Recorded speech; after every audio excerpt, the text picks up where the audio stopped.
May nga po Negros. Ini ang Digicast Negros 10. Ang nagapanguna nga napulo ka mga balita sa isla sa Negros ang amo ni gadulong sa inyo. Updin niyo kami via Facebook, YouTube, kag sa KCAT Channel 11. Kag sumubabatian niyo kami live sa FM station nga 91.1 FMR Bacolod. Kag yari ng top 10 nga mga balita sa Negros, subong nga adlaw. Mistaken identity, illegal nga droga kag inaway pamilya ang pila sa mga Anggulo nga ginalantaw sa pagpatay sa Filipino-Chinese businessman sa Bacolod City. May mga drivers sa Dipasay nga salakyan nga nag-untat biyahe subong nga adlaw.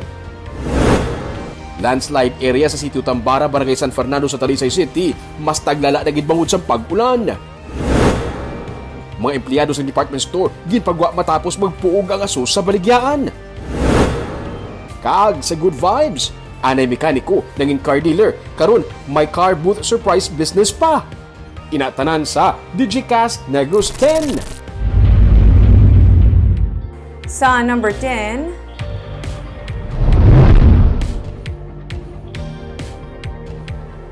mga empleyado sa department store ang ginpagwa bangod sa hinali nga pagpuog sang aso sa baligyaan.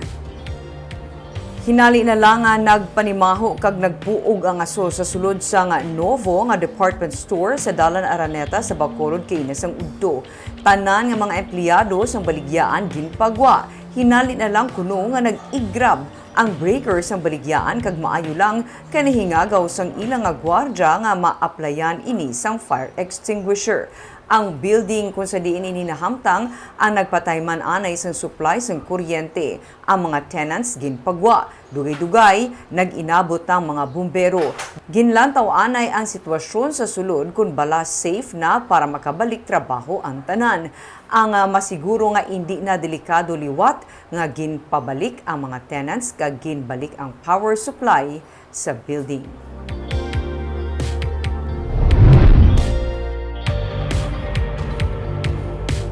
Sa number 9, Metro 3rd District ang nagatuyo kung tani nga mayara sang uniform nga ordinansa nga nag-regulate sa paggamit sa mga sando bags.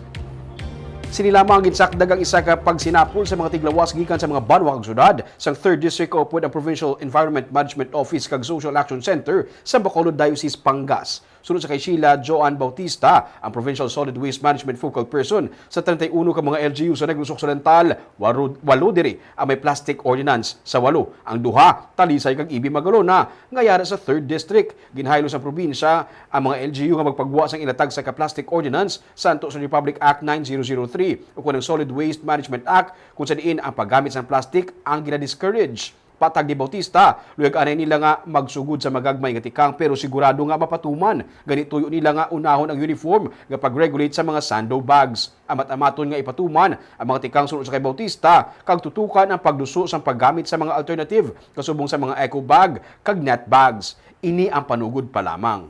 Gina-suggest or gin-initiate ni naton subong through Metro 3rd nga what if makam up kita sa isa ka unified plastic ordinance which is ma-focus lang ta anay sa pinaka-light lang anay. Ang importante, strong aton implementation. So ano na siya? So ma-start kita anay sa aton yung ordinansa sa aton nga sando bags.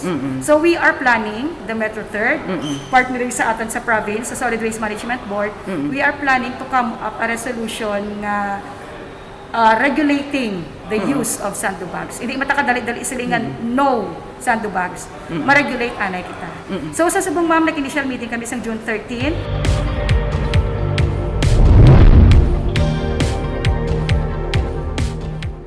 Sa number 8, sa Bacolod City kag indi na sa Talisay pagatukuron ang bag-o nga Provincial Administration Center.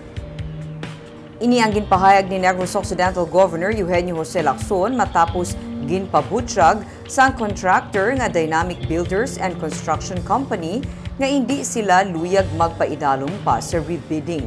Luyag man kuntani sa probinsya nga sa duta sini sa Talisay City, ipatukod ang bag-o nga administration center sa tuyo nga dito naman ang bag-o nga economic growth.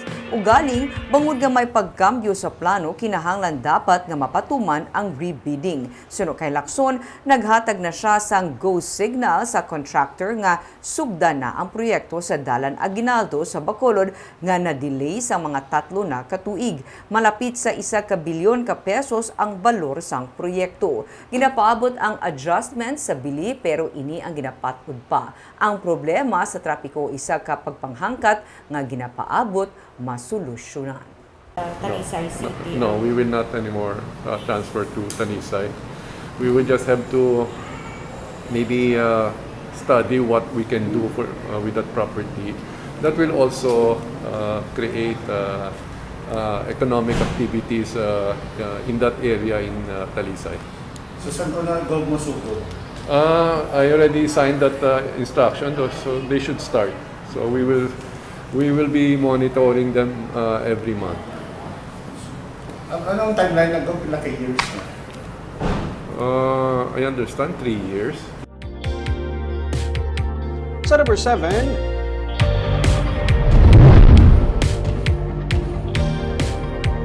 malapit sa 150 mil pesos nga cash ang nakuha sa duha ka separado nga mga hold-up incidents sa Negros Occidental. 125,000 pesos nga cash ang nakuha sa 50 anyos nga biktima sa barangay Cambaog sa Hinigaran sa Lunes. Nagapaglakaton lang ang biktima sulod sa pulis ang gintayaan ini sang armas kag ginkuha ang iya nga bag. Samtang duha naman ka lalaki nga biktima man sang hold-up suspects sa barangay Kaliling sa Banwa sang Kawayan sang amuman nga hapon. Ma-deliver lang kuntani ang duha sa mga sigarilyo sa isa ka baligyaan sang mag-abot ang duha ka persona sakay sa motor. Ginkuha sang isa ka suspect ang masobra sa 16,000 pesos nga cash sang salesman, samtang 7,000 pesos naman ang nakuha sang isa ka suspect sa iya nga driver.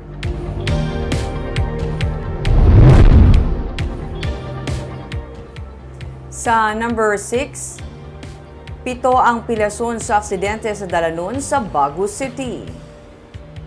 7 ka persona ang pilason matapos mabunggo kagabi ang pick-up sa Yasini ginasundan nga truck sa highway sa barangay Talok sa Baguio City.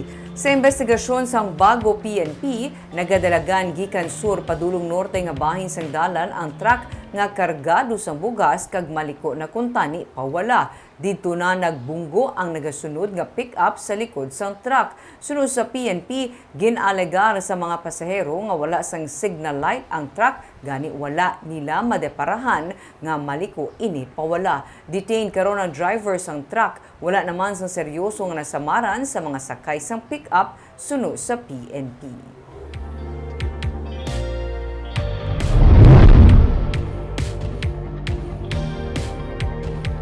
Sa number 5, hindi na bago ang impormasyon nga sa San Carlos City nagasunod ang illegal nga droga sa Negros Occidental. Ining sunod sa kay Negros Occidental Governor Eugenio Jose Lacson nga nagsiling nga tinuig na pero madamo man sa tion nga ini ay nagaka-intercept kag nagakaladakpan. Sunod sa kay Lacson, hindi malikawan nga tungod sang kwarta nga makuha sa illegal drugs trade. Madamo sang nagataya bisan pa sang ilang nga kabuhi. Ang importante nga ang mga kapulisan kag Philippine Coast Guard ang mangin alerto sa pagbantay. Sini lamang may pila ka mga dalago nga volume sang illegal nga droga nga na-recover sang kapulisan kag ginasiling nga nag-agi sa puerto sang San Carlos City. What is important is that our men in uniform, especially the PNP, the Coast Guard, will be vigilant also. And very important, there is a sharing of information, no? From point of origin to point of destination. Importante na there's a sharing of information, especially in the illegal drug trade.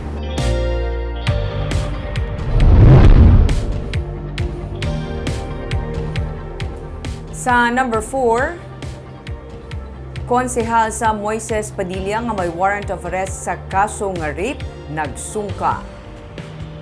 Detained sa karon ang 46 anyos nga councilor-elect sang Banwa sa Moises Padilla matapos ginpapanaugan sang warrant of arrest sa kaso nga rape kag acts of lasciviousness. Suno sa PNP, ang konsehal ang nag-surrender sa alkalde ng Himamaylan City nga si Mayor Raymond Tongson.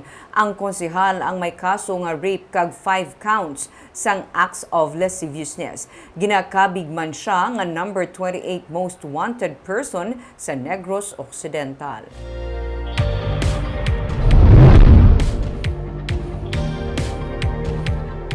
Sa number 3, mga katapos ang transport group nga undok, nag-untat biyahe kaina. Nagpadulong sila sa opisina ni Bacolod Congressman Greg Sataya, apang wala dito ang kongresista. 20-30% sa katapos ang United Negros Drivers and Operator Center ang wala magbiyahe kay inasang aga. Ang driver sa Santa Fe Central Market nga si Orlan Servinias nagupod sa transport holiday ang unupdan ang panawagan para sa temporaryo nga suspension sa excise tax.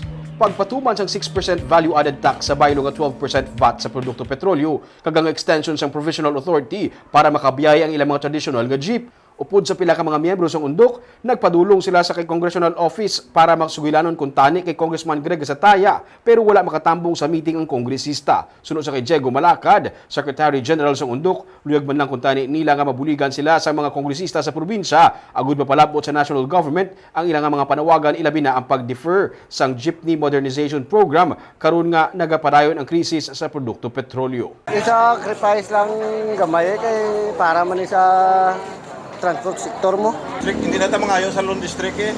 Kung wala siya time nga magatubang sa iya mga constituent, base pwede nga makapangayo tabulig sa iban nga mga congressman. Buwas nga mga meeting kami liwat. Ano oras? Sa mga program nga alas 10. 3 man? 3 man gyapon diri sa Luna. Napaslawan sa kuno sir. Mag-meeting sa inyo subong. Ang batil ko, why ko kabot sa iya sang sakto ang notice na mag-meeting karon. Kopiyo na ni boss.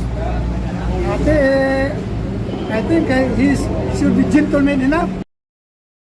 Sa number 2, mas naglala pagid karon ang sitwasyon sa dalan kung sa diin nagluntad ang landslide sa nagligad nga semana sa San Fernando sa Talisay City. Sa video nga kuha ni Johnny Bailocon Jr. sang sitio Tambara sa Barangay San Fernando sa Talisay City, makita nga mabunok ang ulan sa lugar kahapon. Ang natiphag na nga daan nga dalan, mas naglala pagid bangod sang tubig baha sa lugar. Wala nagin paagyan sang City Disaster Risk Reduction Management Office sa mga salakyan ang amo nga dalan, bangod delikado kag pati ang water supply sang barangay ang apektado naman. Pero kahapon sa sige nga pagbubo sang ulan, nagsige man ang pagkatibhag sang duta sa amo nga bahin sang dalan. Ang amo nga dalan ang alagyan sa mga turista pakadto sa mga waterfalls kag kapihan sa amo nga sityo. Nagapangabay ang mga residente nga kun mahimo mabuligan sila antes madulaan na gid sang alagyan. Kaag sa numero 1 sa mga balita, subong nga adlaw.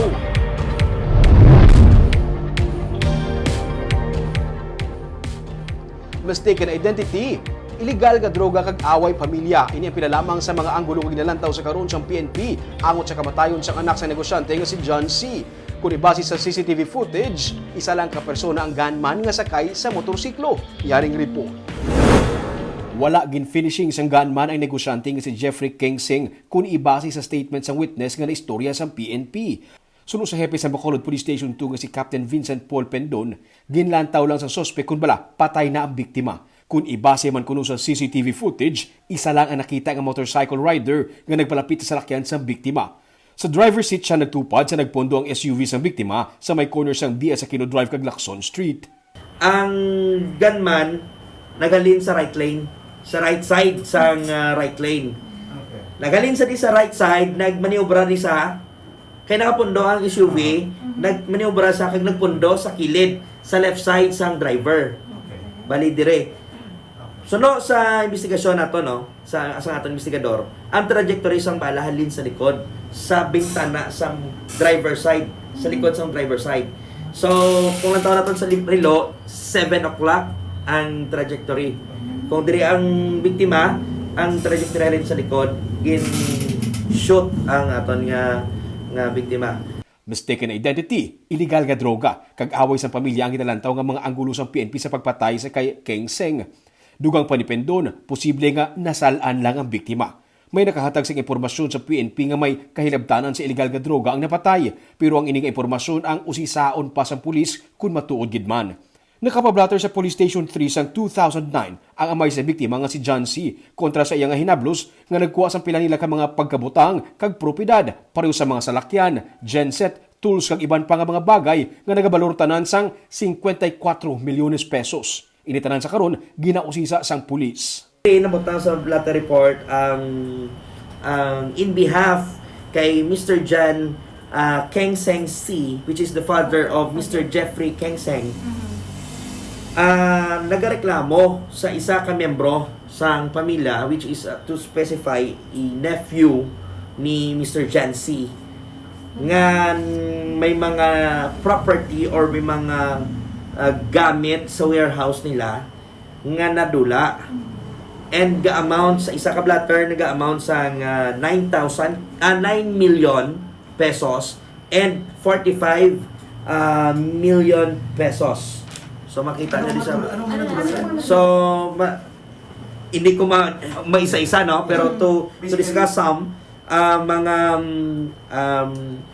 generator, salakyan, motorcycle, mga tire changer, compressor, Pero wala sila nagauntat sa siningang mga anggulo. Padayon pa abitub-tub subong ang pagsinulod sa mga impormasyon tukoy sa background sa biktima. Alas 12:30 sang kahapon sa gintiro ang biktima sa may corner sa BS Aquino Drive kag Lacson Street. Patag sa pulis na makabati sila sa nilupok, gikan sila nga police station, ginayon sila nga nagresponde padulong sa may corner sa BS Aquino Drive kag Lacson Street kay tungod dito naghalin ang nilupok. Wala sila makahibalo ang driver nakadrive pa sa iyang salakyan, padulong naman pakadto sa unahan sa ilang nga police station, pakadto na sa area sang Barangay Banago.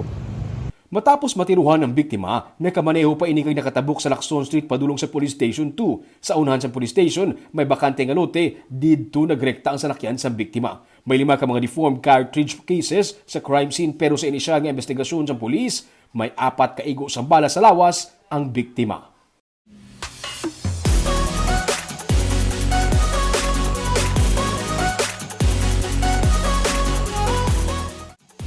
Sa Good Vibes, nawadaan man siya sang racket sa pag-host kag pag-organize ng event sang mag-igo ang pandemic, pero karon car dealer na siya kag may car booth surprise business pa.